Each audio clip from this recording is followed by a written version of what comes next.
I guess we should take some questions from the audience. So we'll go straight here.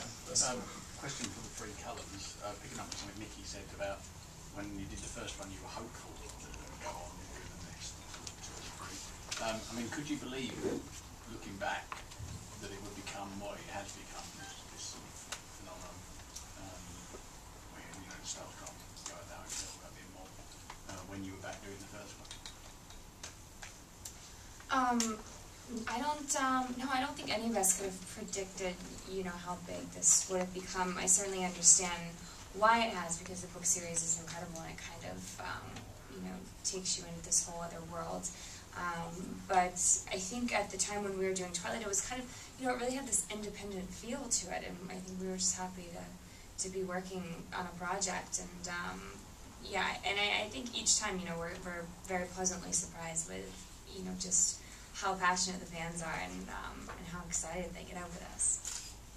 You tend to fall in love with your characters, which is really unique. I mean, for myself, I love Emmett, and I love playing him, and it's going to be sad when you close a chapter to this book, because it's been a huge part of our lives, this family, and, you know, just building this, you know, this family unit on and off set. But it's really a blessing to be a part of a franchise that allows you to continue on to do the sequel and to make the third book into a movie. And Eclipse was my favorite book to read out of the series.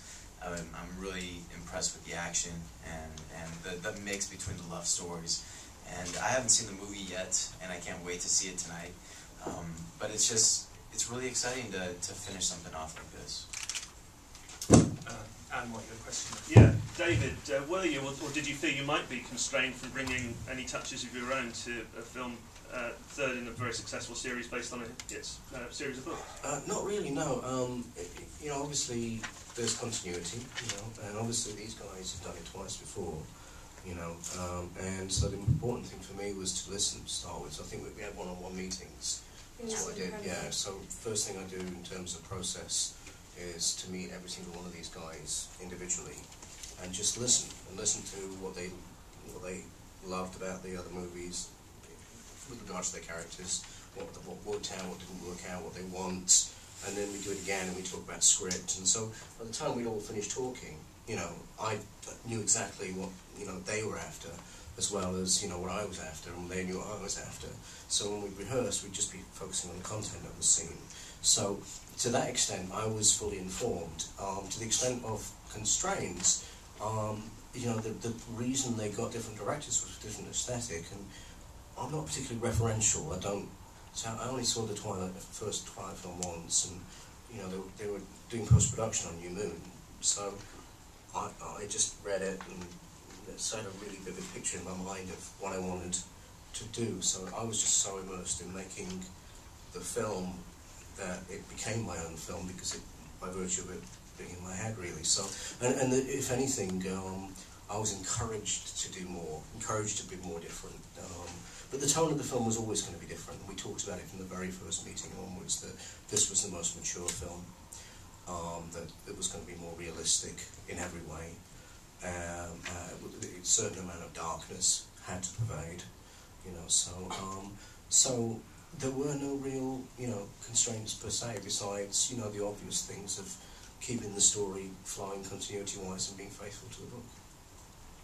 Question, second one. Can any of you put your finger on or identify why it is, following on from my colleague's question, why is it that this appeals so much to the audiences that you're getting?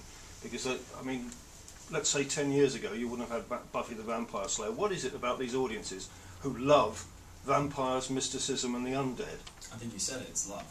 You know, it's a love story. At the root of every great story, it's a love story. And I think there's definitely elements of fantasy within the werewolves and shapeshifters and vampires, but at the end of the day, it's grounded in reality, and it's because it's a love story. And I think everyone can relate to that. They know how it is to feel unrequited love, jealousy, revenge, loyalty, having to make choices, and I think this film definitely covers all that. Yeah, I have two hypotheses, one of which, carrying on from Alex's, is that, yes, it is, and it's not just love, it's a true love story, which is lovely. I mean, these days, we live in such ironic times in terms of media coverage and the way that people write scripts and write dialogue and my journalists write. Irony is such part of the zeitgeist now. To find something which is so unapologetically a true love story is so rare, and it's nice, you know. And you know, and here it is, the true love story and the vengeance and everything is saying orbits around it, but it wears it on its sleeve. And I think that it's culturally quite healthy, you know, to see true love as quite a nice thing and not to get all angsty. And at the same time, I do also believe that what Stephanie's done with the vampire is somewhat institutionalised it, made it acceptable, given it a family, made it nice, made it somewhat a cipher for something very pure. But at the same time, there's a dangerousness, because at the end of the day, he's a carnivore. At the end of the day, he goes out into the woods and he rips bears apart and drinks their blood, you know. As do all these guys, they go out and tear mountain lions to pieces. So there's a kind of sexy dangerousness to it, but it's taking the unattainably dangerous and making it lovable. And I think those two things together are really attractive. You know? Can I just add something to that, please? And why? What are audiences in the States and generally? What are the kids take on this chastity thing? You know, the newfound. Thou shalt not until one gets a ring on the finger. I think in this film, I don't know how many of you have already seen this film, we really wanted to address it because we didn't want Edward to continue to come across as a prude. You know, she says you don't want to have sex, and he goes, I really want to. And he does, you can tell he does. But, you know, he just comes from a different period. And I don't think the film, it's certainly not this film, dictates that message. I think, if anything, it does a couple of things. Is that alien communication? Sorry, carry on. I think, if anything, it does two things. One, it's quite a role reversal. It sexualizes the men rather than the women. And two, at a time when women are overtly sexualized, it actually suggests that perhaps there can be a natural rhythm to a relationship. You don't actually have to jump into sex straight away, which I don't think is the same as some kind of biblical chaste message. I think it's more about, you know, timing and being very easy and being in, you know, control of your own relationship.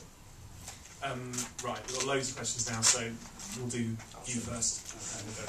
As you say, it is a love story. When you were filming, this is a question for David again, I guess. When you were filming the more romantic scenes between Robert Pattinson and Kristen Stewart, did you feel the need for it to be a closed set, or did all you lot want to gather around and was there a buzz? Was there a buzz? Oh my God!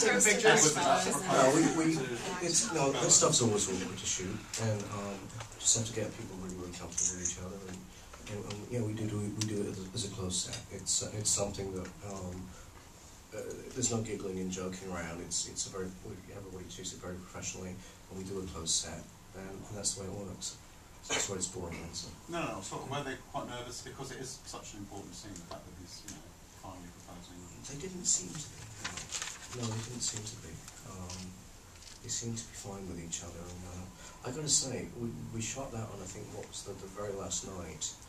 And it just came together wonderfully. It just flowed beautifully. Whether it was just fatigue, I don't know. But I have to give complete credit to the actors for that one, because they really just pulled it off.